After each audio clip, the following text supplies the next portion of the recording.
با وصفی که چندین دفعه لباس ها برای ما آورده، عطر برای ما آورده، مسواک و پول برای ما آورده و پیش کرده که ما را هم ترغیب بتن، لیکن ما نپذیرفتیم.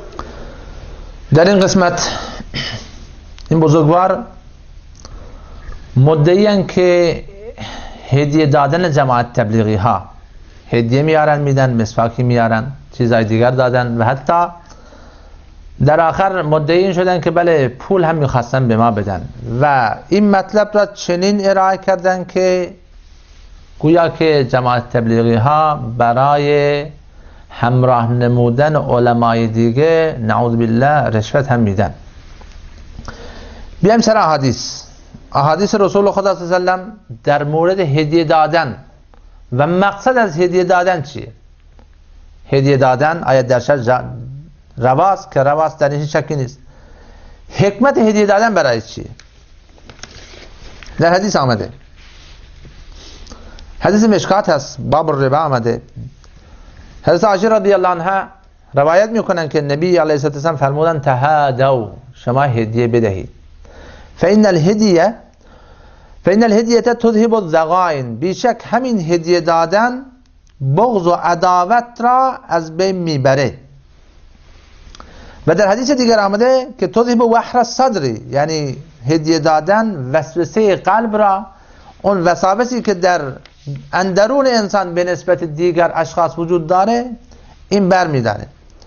لذا برادران گرامی، هدیه دادن جماعت تبلیغی ها عیناً مطابق سنته که مسلمان ها با همدیگر الفت پیدا بکنن، محبت بیشتر بشه، مخصوصا برای چنین اشخاصی که به نسبت دین و دیانت که نگم، به نسبت جماعت تبلیغ کینه و حسادت دارن و بلکه اینا از خر شیطان بیان پایین و از این تهمت های بی اساس دست بکشن.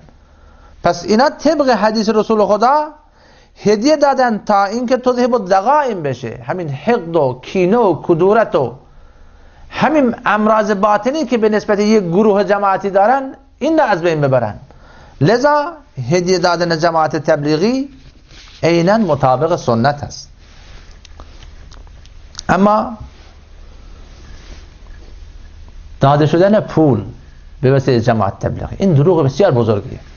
محال است جماعت تبلیغی به گروه بیان پول بدن، پول هدیه بکنن، همچین چیزی محاله. ما الحمدلله در همین محله که زندگی میکنیم خیلی از علمای ما همینجا هستن، سال رفتن، یک سال نه، در مابین ما اشخاصی هستن که 2 سال رفتن. چطور که اینا پول را ندیدن، پول اینا به کسی هدیه ندادن. این بزرگوار که سر جای خودش نشسته هرچی از دهنش برمیاد علیه جماعت تبلیغ داره سوار میکنه، آمدن به اینا پول دادن. بله دشمنان اسلام گاهی از این کارا میکنن. در همین لباس جماعت تبلیغ دشمنان اسلام و دشمنان جماعت تبلیغ در همین منطقه خود ما شده، آمدن به مسجدی، ضبط پیششون بوده، سخنرانی کردن، بعد گفتن که کی آماده است ما ضبط میکنیم صدای شما را، اعلام شما را ضبط میکنیم، بعد اسم شما را به انگلیس ما میدیم، از اونجا برای شما حقوق میاد. بله این در خود همین ترکمنچارا به وسیله متاسفانه همین سیفیه ها این شده. متاسفانه در مسجد همین حاج آخوند طلایی گنبد کسی میخواد بپرسه تحقیق بکنه. لذا این حرف که جماعت تبلیغی از آمریکا پول میگیرن، از انگلیس پول میگیرن یا اینا پول میدن، این حقیقتا دروغ بسیار بزرگی. دوستان یک داستانی را دوستان بعضا به عنوان شوخی ما بین خودمون میگیم، میگن که شخص سالم عاقلمند خودش میزنه به دیوانگی. اقوام اطرافیان ایشون هم فکر کردن که واقعا دیوانه ای است، گرفتن میگه بلندش کردن بردن داخل تیمارستان. تا رفت داخل تیمارستان، قبل از رفتن به تیمارستان همینطور خودش زدون به دیوانگی، تا که رفت دید که نه واقعا اینا میخوان اینو به تیمارستان تحویل بدن، داد غالش شروع کرد که بابا من دیوانه نیستم، من شوخی کردم، من همچین چیزی نیست. نگفتن تو دیوانه شدی، حالا که خودت به دیوانگی میزنی همینجا یه چند روزی هم باش ما بین دیوانه ها. تا که رفت داخل لباس عادی را بیرون آوردن، از همین لباسای پلنگی تیمارستان به این بزرگوار پوشاندن. رفت داخل دید که بله تمام دیوانه ها خدا حفظ کنه صف وایستادن. اون جلو هم یک دانه بشکه بزرگ گذاشتن، دیوانه صف وایستادن، نوبت به نوبت داخل بشکه رو نگاه میکنن، با صدای بلند میخندن. مجبور شد بره داخل صف وایستاد، یواش یواش میره، به نوبت هر دیوانه میره داخل بشکه رو نگاه میکنه میخنده، تا نزدیک شد خدای داخل این بشکه چیه؟ رفت نوبت ایشون که رسید گفتن آقا بفرمایید نوبت شماست. رفتن نگاه کردن داخل بشکه را، هیچ چی نیست داخلش، خالی. اطرافیانش نگاه کرد، گفتن همین دیوانه دارن اینو نگاه میکنن. گفت نکنه من نمیبینم. دوباره داخل بشکه نگاه کرد، هیچ چی نیست، خالی. برگشت گفت بابا داخل این هیچ چی نیست، شما به چی میخندید؟ دیوانه گفتن که ما چندین سال اینجا صف وایسادیم نگاه میکنیم میخندیم، هیچ چی پیدا نمیکنیم، شما امروز آمدید نگاه کردید میخواید یه چیزی پیدا کنید؟ اون گفتم محاله، این باید سالیان سال باید نگاه کرد تا چیزی پیدا کرده خندید. صحبت اینم همینه، ما داخل این جماعتیم، روستای ما گروه جماعت تبلیغیه، محله ما جماعت تبلیغیه، سال رفته ما داریم، 2 سال رفته ما داریم، ما در این پول ندیدیم، حقوق ندیدیم، مستمری از جایی ندیدیم، نگرفتیم، نمیگیریم. اما چطور که اینا رفتند و میگیرن و میگن این حرف را. دوستان رفته بودن در همین روستای بیبی شروان،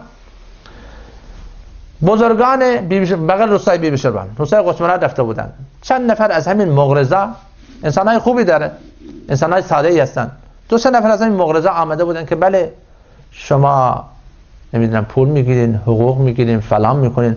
آخر میگه یکی از اون ادعا کرد که شما این چیزایی که شما میگین مطابقت با آن چیزهایی که در داخل قلب شما هست نداره.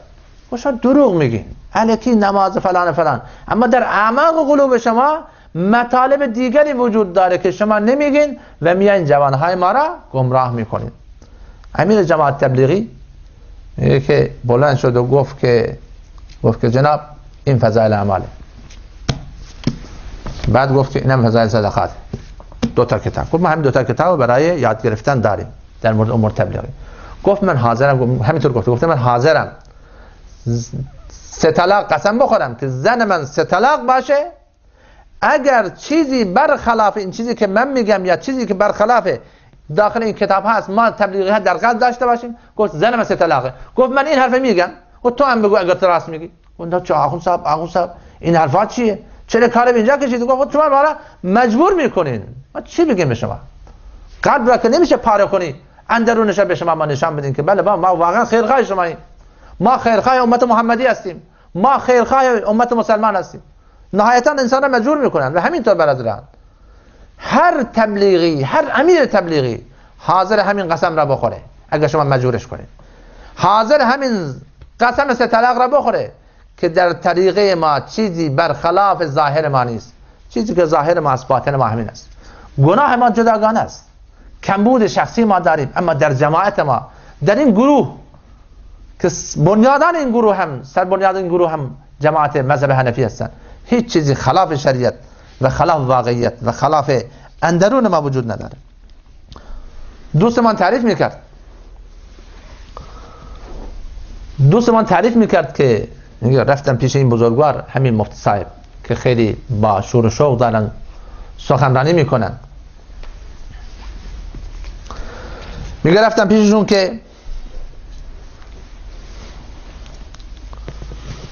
گفتم که شما که اینقدر مدعی هستین علیه جماعت تبلیغ، گفتم چرا شما این حرف را میزنید؟ گفتن شما حقوق میگیرین و فلان میکنین. گفتم بابا این حرفا دروغه. این کسی که میاد خرج میکنه گوسفندش میفروشه، بزش میفروشه. میگه براش تعریف کردم، گفتم همین صرافی را شما میدونید، صرافی فلان اون صرافی فلان صرافی مدعی این شد، گفت با جان دل تقاضا کرد، گفت که من 3 روز خرج جور افغانستان را میدم. اون بزرگان جماعت تبلیغ قبول نکردن، گفتن آقا در اصول ما همین است، کسی باید داخل کار بیاد تا مالش را ما قبول کنیم. لذا گفته این بزرگوار متاسفانه بر مبنای قرآن نیست، بر مبنای سنت نیست، بر مبنای مذهب حنفی اصلا همچین چیزی ما نداریم. الله متعال به ایشون و به دیگر دوستان ایشون توفیق بده که مطالب را با تحقیق قبول بکنند. قسمت دیگر از سخنرانی بزرگوار را بشنویم و برسیم به شبهات دیگرشون.